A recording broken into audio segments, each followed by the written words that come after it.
Alrighty guys, how's it going? Daybreaker Rein here, coming at you through your video scope with yet another episode of Demon's Crest.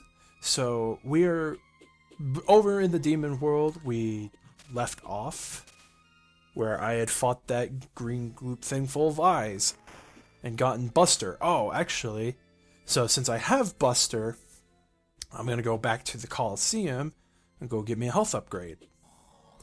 It's probably best for me to do this kind of stuff like the backtracking as soon as I have the ability to. And again, I apologize for the if the audio in the game is a little bit low. Like I did explain in a previous recording of my Legend of Zelda playthrough, I believe. It was either that or part 2 of Castlevania, one of the two. But I'll explain it again. For some weird reason, the headset that I bought has this awful bleeding thing when I try to do recordings through WavePad. I have not experienced it on anything other than my PC, so I don't know if it's just a problem with the converter I use, if it's just the PC in general. I'm not sure. The only way I found to circumvent it is to basically turn down the program volume that I use to a absolute minimum, and that results in very low audio. So I try my best to increase it, guys. I'm sorry if it's not as loud as you would want it. If I can't, if it becomes like a problem, if you guys want to hear the game more or something like that, I will try my best to increase it a little bit more, if anything. But I can't guarantee I can work miracles. I have very limited knowledge on audio editing. So the just the basic audio increasing tool that's through my video editor is what I use typically to increase volume if there is any sort of kind of small sounding audio. But the cool thing about Buster that I didn't even explain is you can shoot two. So it actually is just as powerful as the regular fireball, so it actually becomes more viable to use because you can shoot two instead of just resulting on the one fireball.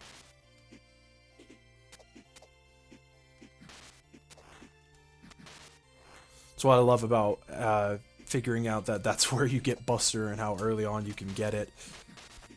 So basically, the majority of this episode will probably be me going back through the previous level to get this health upgrade, and then going back through the other level to get yet another health upgrade, and I believe maybe either a potion or a scroll. I can't remember. But thankfully, after you kill the bosses, you don't have to kill them again. You just end up going to their boss place, much like in the Mega Man games, that if you go through one of the robot masters you've already defeated, and once you get to the boss room, you don't have to go beat the boss again. You just end up at the boss room and you warp out of the level.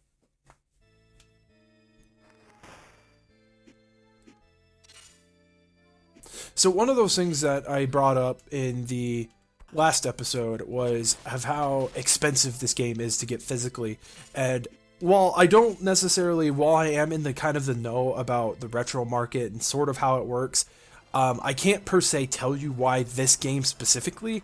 It may have had a limited run. Most of the time that I think the games that command such outrageous prices, they had a very limited quantity here in the US.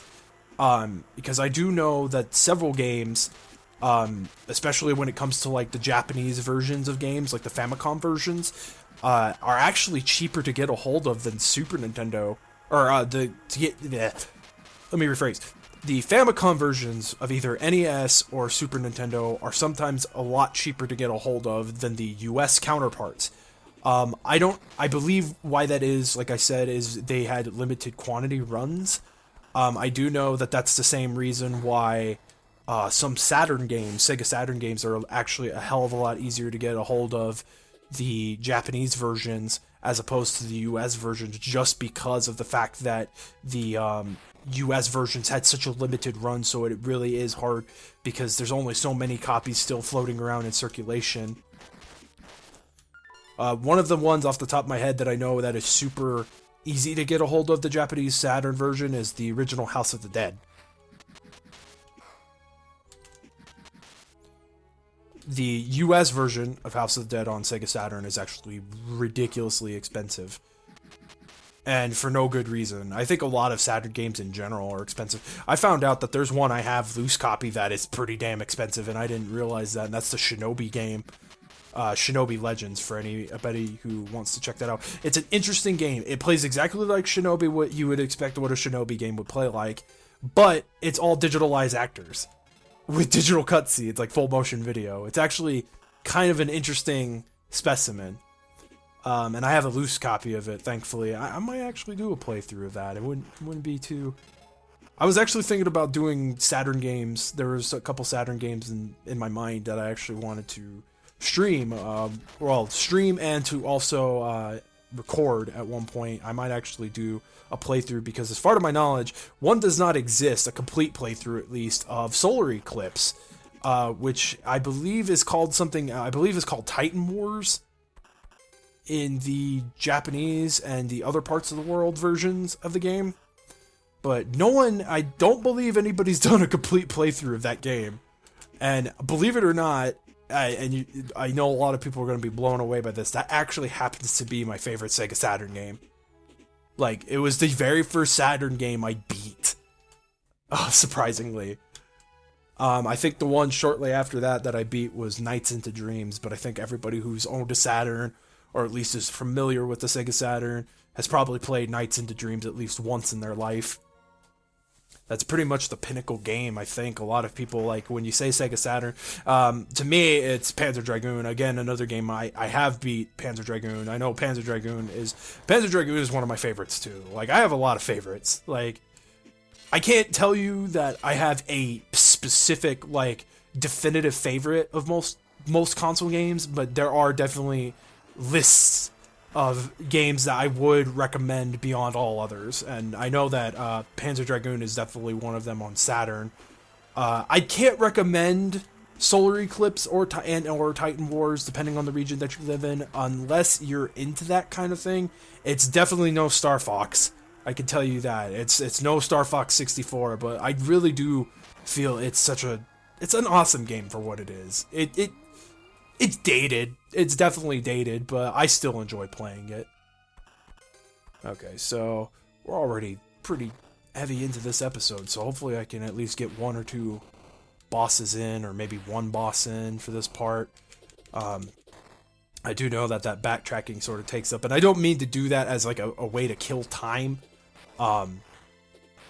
or just to fill up the time. I really want to do like a complete 100%, because since I do know where everything is in this game, I wanted to do 100% run through, much like I did with the last time I played this. And you can't break those until you get... There's an ability, those ghosts up in the air, there's an ability later that lets you kill those things. You know what I should have done, now that I think about it, considering all the stuff that is here that I'm getting murdered by. I should have gone and got me a Ginseng Potion. I didn't even think about it.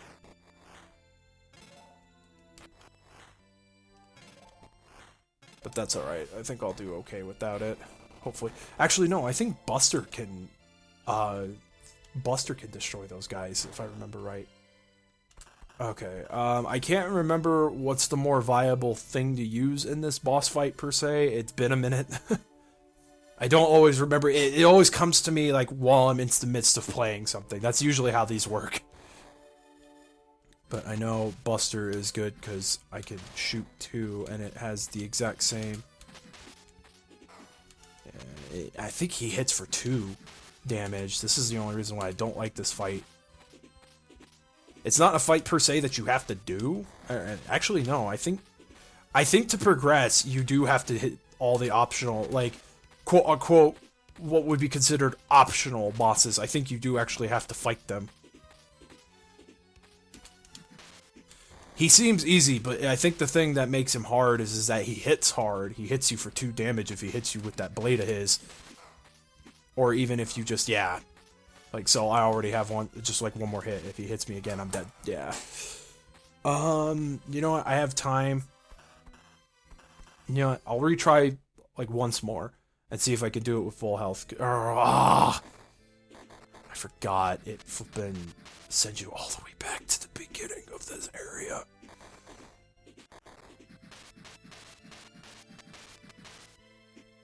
Oh, that's annoying. Thankfully, I could just, like, cheese by all these guys. I don't have to sit and fight them.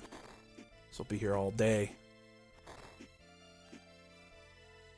Okay, let's try this again. Yeah, I remember that's why I go out of my way to go get those health upgrades. It's because this boss fight, he hits hard, so he freaking takes all your health pretty quick. I think this might have been one of the few boss fights that I do recall having to...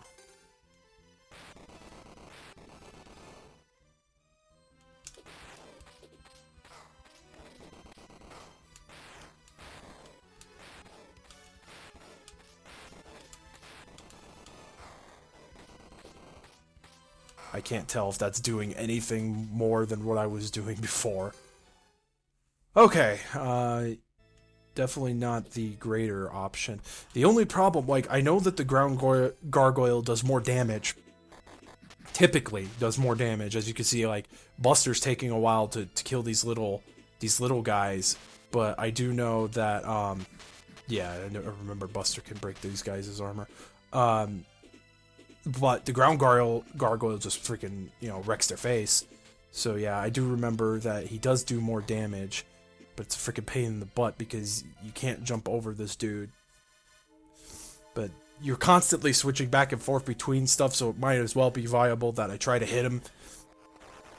Try to hit him as much as I can with the ground gargoyle's ability, and then just kind of like...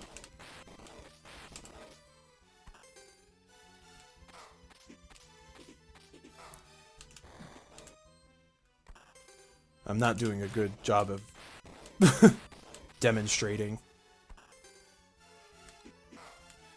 And as far as my knowledge, there's no way to get around other than jumping and, of course, you know, dodging.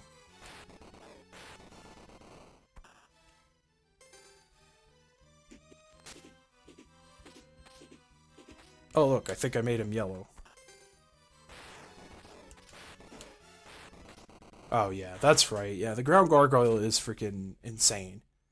And it's kind of a good thing I was far away because I do believe that that blade, if it hits you, it does take damage and it can kill you. Alrighty, so I'm pretty much done there for now.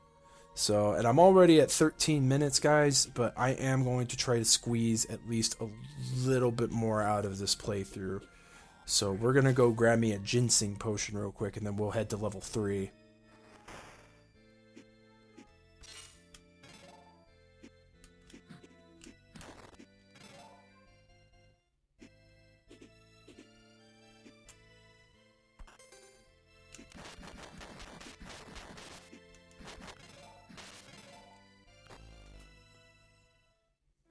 This is the guy who sells them.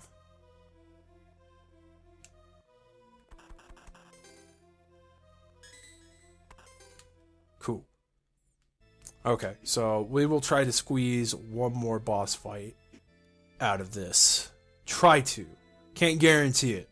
But if it goes a little over 20 minutes just to get to another boss and actually beat another boss, then yeah, that's what I have to do. Because I feel like I kind of spent the majority of this episode going back and grabbing stuff.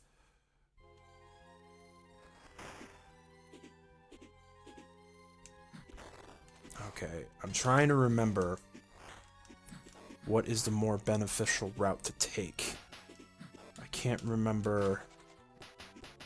I can't remember if I'm supposed to go fight the fire dude first. Go through the, No, I think I have to, because I don't think I can... I don't think I could do anything else. Like, I think I have to go fight the fire dude, but I swear I fought him way later. I can't remember... Shit. Okay, yeah. Okay, so I think, actually, to make this portion of the game easier, believe it or not, you actually have to go to stage 4 instead of going to stage 3. So again, I'll let this episode go a little bit longer than typical, because I forgot about that. I forgot that to make stage 3 a lot easier, you end up going to stage 4 first.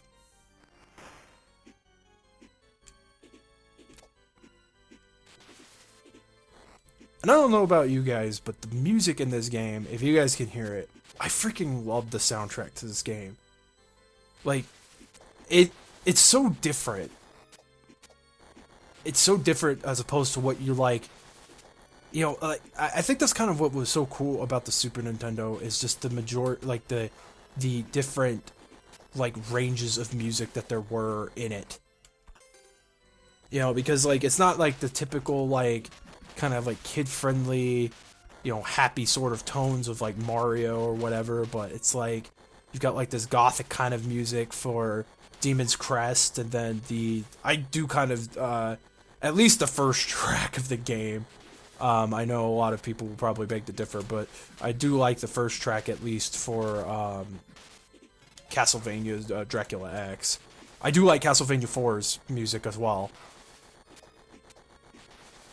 Yeah, and I think these guys take 2 as well. As long as I could get to the next section and die,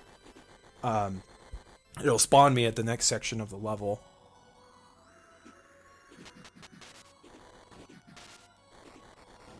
Okay. So there are actually 2 areas to this game. So I'm gonna start get carpet bombed by these, yeah. But it'll spawn me, as soon as I retry, it'll spawn me at the next part. So go through these guys, and there are 2 areas to this that you can go to. You can either fight this thing called a flyer, or you can end up fighting, or you go to another area. So you go through this little portal, and this is the way that we need to go. You end up fighting this familiar guy again, another Griffin. And I think he's like a different shade, like I think he's like gold. Oh yeah, he's got like golden wings and he's like more gray. No, the gold one is in the palace. When you get to Fanlax's lair, fight a gold Griffin. But it's the same fight that you fought before. I think they just have like a little bit more health.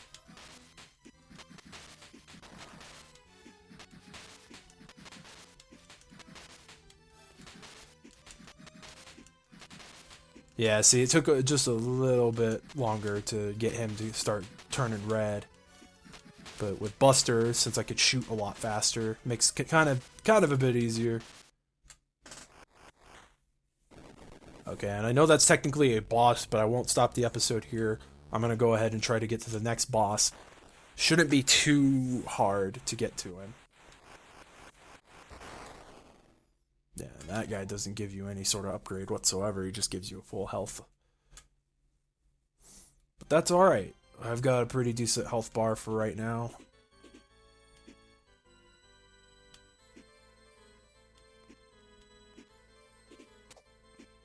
The good thing about Buster, too, is unlike the regular fireball, it actually breaks stuff that's on the ground. So you can, these pots, you could just shoot Buster and it actually breaks them for you. As opposed to what was going down before. Okay, so there's a couple different things that you can get here. So you come down here. You end up breaking these statues, and I think it's actually one of the talismans is in here. Yeah, crown talisman. I want to say that that gives you more currency. You have a more likely chance of getting currency. Okay, so there's this wind going on up in this area. I think you come up to this corner. You can take the wind or not take the wind. I believe it's this corner. Yeah. And get yourself a magic scroll. Told you I'd probably remember where everything is. I've played this game several times. Stupid ghost.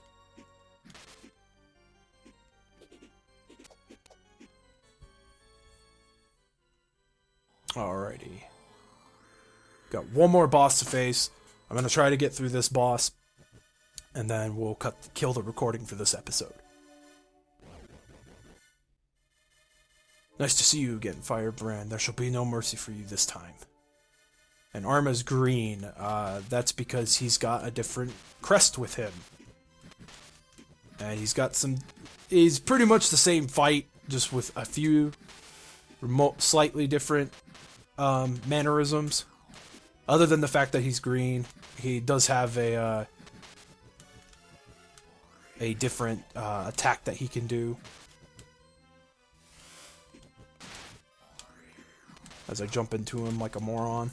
Thankfully, I brought that Ginseng Potion, so in case I do end up losing my health, I could possibly, you know, heal up and, you know, not die. So I could try to get through this fight.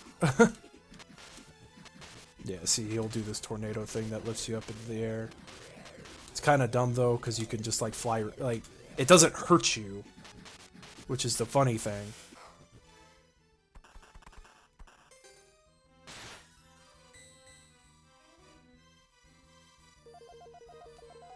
Yep, definitely the most viable potion in this game.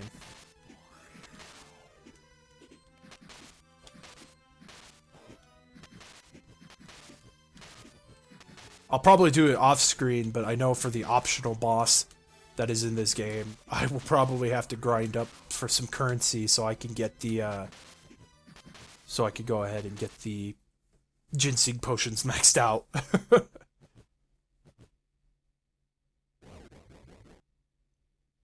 Can it be? My whirlwind move has been defeated.